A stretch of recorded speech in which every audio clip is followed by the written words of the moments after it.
Em nome do Pai, do Filho e do Espírito Santo. Amém. Ave Maria, cheia de graça, o Senhor é convosco. Bendita sois vós entre as mulheres, bendito é o fruto do vosso ventre, Jesus. Santa Maria, Mãe de Deus, rogai por nós, pecadores, agora e na hora de nossa morte. Amém. Naquele tempo, os 2 discípulos contaram o que tinha acontecido no caminho e como tinham reconhecido Jesus ao partir o pão. Ainda estavam falando quando o próprio Jesus apareceu no meio deles e lhes disse: a paz esteja convosco. Queridos irmãos e irmãs, assim começa o Evangelho de São Lucas na liturgia de hoje. Ontem falávamos sobre os discípulos de Emaús e o Evangelho de hoje inicia falando sobre a chegada deles em Jerusalém, quando contaram aos apóstolos tudo o que tinha acontecido no meio do caminho. Sabemos que os olhos deles se abriram por causa da fé que foi gerada em seus corações.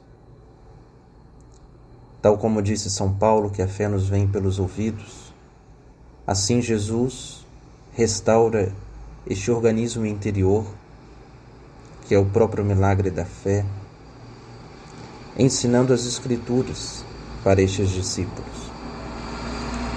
E os seus olhos se abriram quando começaram a perceber aquelas coisas mais profundas que não são dadas aos sentidos. No final da viagem, os discípulos comentavam entre si: os nossos corações não queimavam enquanto ele nos falava. Eis o valor da meditação. A meditação não é aquele olhar superficial que no começo da viagem estes homens tinham sobre Jesus e os acontecimentos. Quando Jesus pergunta o que havia acontecido, eles falam de maneira superficial, como se a vida do Cristo não tocasse a eles. Dizem que as mulheres viram anjos, os sumos sacerdotes o entregaram. Esperávamos que ele fosse o libertador de Israel. E no final da viagem, aqueles que no começo estavam frios, estavam ardentes de desejos. Fica conosco, Senhor. Porque a fé, quando é gerada na alma, ela abre o apetite por Deus. A fé produz na vontade o desejo de amá-lo e de possuir este amor divino que nosso Senhor entrega aos anjos e aos santos.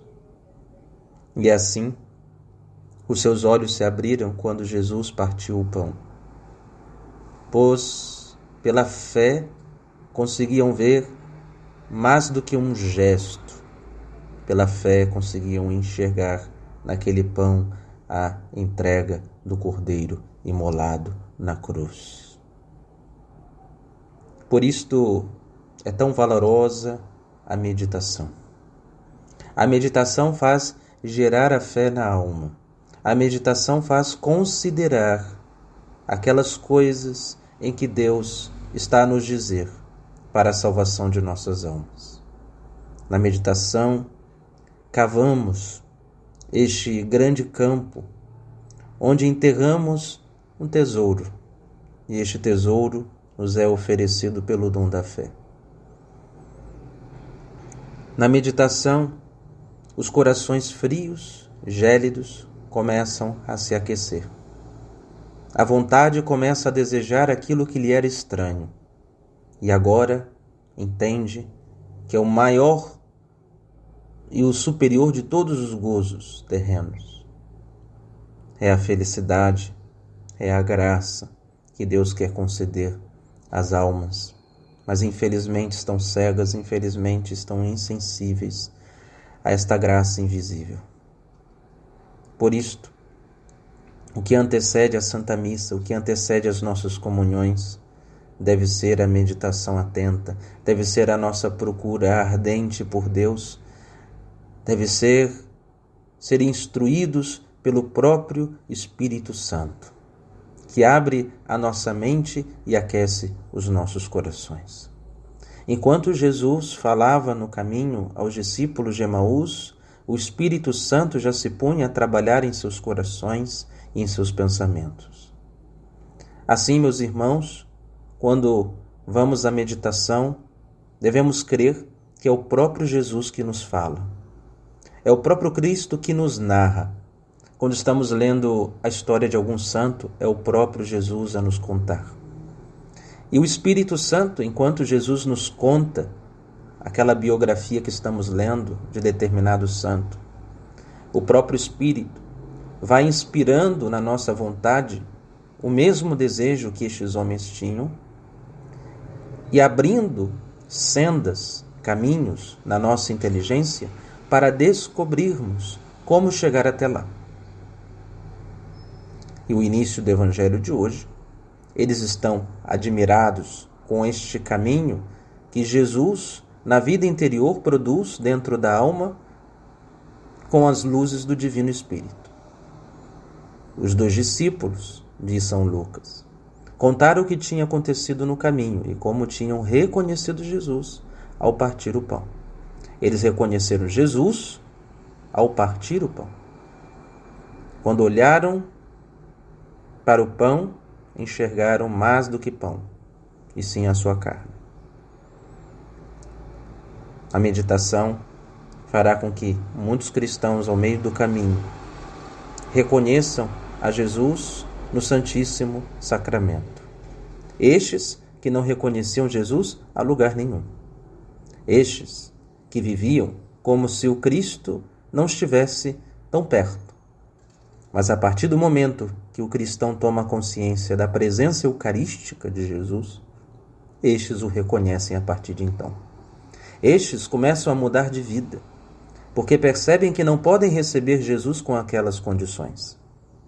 Estes começam a aproximar-se de Jesus eucarístico e ter por ele todos os cuidados e carinhos, tal como o próprio Deus pensou quando enviou seu Filho para assumir a natureza humana, para que Jesus fosse objeto de carinho, apreço por nós homens, pois assim seria mais fácil escalar nessa escada até chegar àquele amor sobrenatural que ultrapassa os nossos sentimentos e afetos.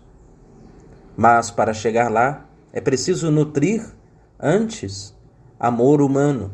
É preciso antes aprender com esse coração humano a amar a Jesus e amar a Deus. E pedagogicamente ele se abaixou para nos ajudar este caminho do amor. E assim fica muito mais fácil ao reconhecer Jesus ao partir do pão. Reconhecer a Jesus que está aniquilado na divina hóstia. E a Eucaristia, ao longo dos séculos, atraiu almas amantes. E é bem verdade que a Eucaristia nutriu o amor de tantos cristãos por Jesus.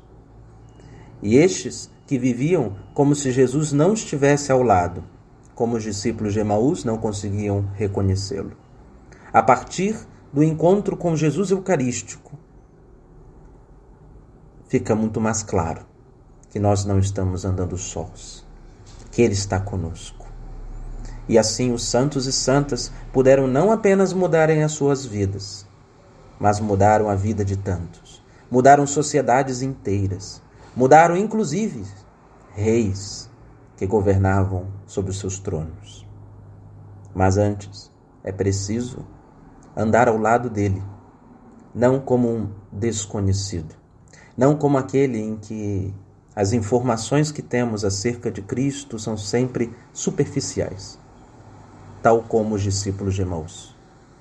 O nível de conhecimento não pode ser aquele da curiosidade, como assim percebemos no começo da conversa do Evangelho de ontem.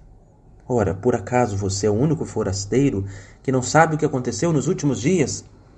E não era aquele anúncio ardente do Evangelho que Jesus havia mandado os discípulos fazerem? Anunciar a boa nova, anunciar de fato o que aconteceu, tal como Pedro, quando subiu na escada do templo, anuncia com autoridade os últimos acontecimentos. dando a plenitude às Escrituras, dando o sentido mais profundo a elas. Não, os discípulos de Emaús contavam como se fosse um acontecimento que todos deviam saber. E assim, colocando diversas dúvidas acerca do acontecido. Quantos cristãos estão como os discípulos de Emaús sem fé? E por perderem a fé, falam do Evangelho com frieza, falam do Evangelho apenas por mera curiosidade e não falam do Evangelho para converter os corações, tal como Jesus fez com estes homens. E assim, depois que nós descobrimos esta presença que está no meio de nós, o que resta é escutar o que Jesus, ao aparecer diante deles, diz: a paz esteja convosco. E eles ficaram assustados, cheios de medo, pensando que estavam vendo um fantasma. A paz esteja convosco. Quando nós vivemos ao lado de Jesus, a paz nunca nos deixa. Ela sempre está conosco. Os santos nunca perdem a paz, pois o porto seguro é o tabernáculo. O porto seguro é a comunhão eucarística. Quando os santos estão felizes, eles correm a Jesus, para que aquela felicidade se torne cada vez mais sobrenatural. Quando os santos estão tristes, eles também recorrem a Jesus eucarístico, pois é na Eucaristia que Jesus irá consolá-los, é na Eucaristia que Jesus irá fortalecê-los. A todo momento da vida dos santos e santas, eles encontram na Eucaristia a paz celestial. E se nós experimentarmos ser homens e mulheres eucarísticos, vamos perceber que a paz tomará o nosso interior, que as paixões não serão mais aquela força que escraviza o coração, mas sim a caridade. A caridade dominará o coração, e este dominado pelo amor divino. O amor divino, tal como no céu, gera a harmonia, a ordem e a perfeição. A caridade que governa os corações ordenará todo o nosso ser, e a consequência da ordem é a paz. Ali há a verdadeira justiça, quando existe verdadeira submissão, quando existe temor. E assim, as nossas almas gozarão da paz que Jesus nos oferece em sua ressurreição. Creiamos que Ele é o Deus da paz. O pecado é a desordem, que arranca de nossas almas a paz que Cristo veio nos entregar em sua gloriosa ressurreição. Larguemos, meus irmãos, o pecado e abracemos a graça, que é o início desta paz duradoura, que para sempre estará conosco no reino dos céus.